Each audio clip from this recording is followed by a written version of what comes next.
This old truck, it's a no start. So what I'm going to do is I'm going to take a look with a meter and find out what's going on with it.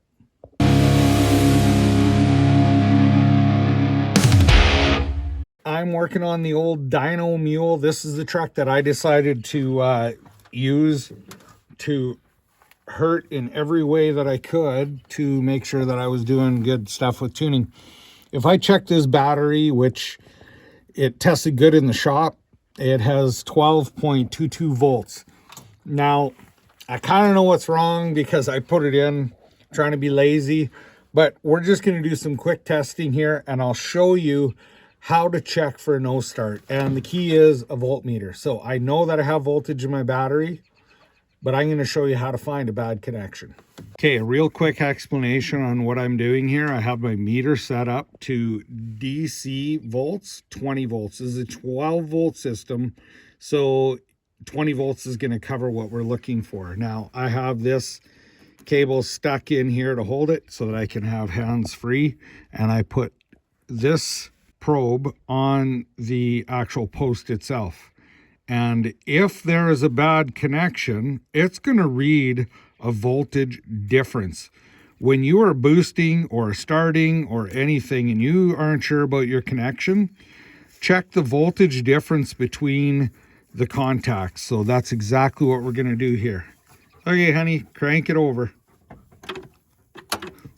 Just turning the key on, you can see there's a voltage. So I know that this battery is got a bad connection on it. I'm going to pull it off. I knew it was dirty, but I thought I could wiggle it on to start. But anyway, we'll clean it up and we'll give it another go.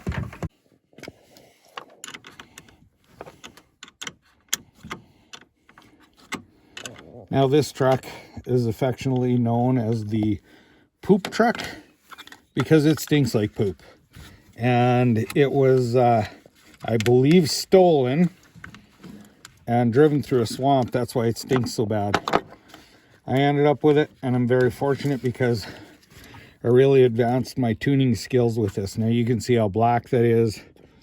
When I put this together, I thought I could get away with it, and of course when you do that, what do you end up doing? Wasting more time than it's worth.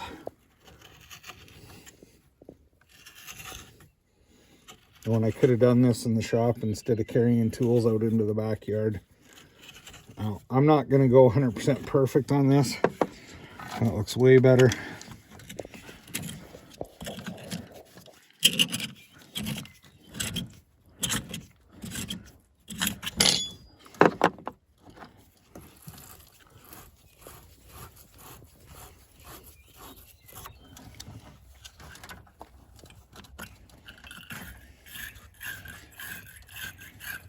All right, we'll get this back together, hook the meter up, and take another look at it.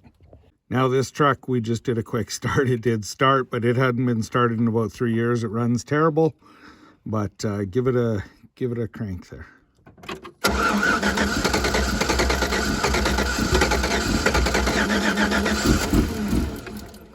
So we still have a bit of resistance in there, but this thing cranks over fine.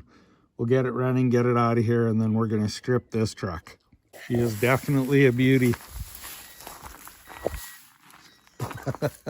And full of junk. Well, I got my truck running. Hopefully this video helped you get yours running. And if you have any questions about the tools or how to hook up the meter, anything, just drop that in the comments. Other tips, share those too. And if you don't mind, please like, share, and subscribe. And it wouldn't hurt to hit the like button as well. Thanks.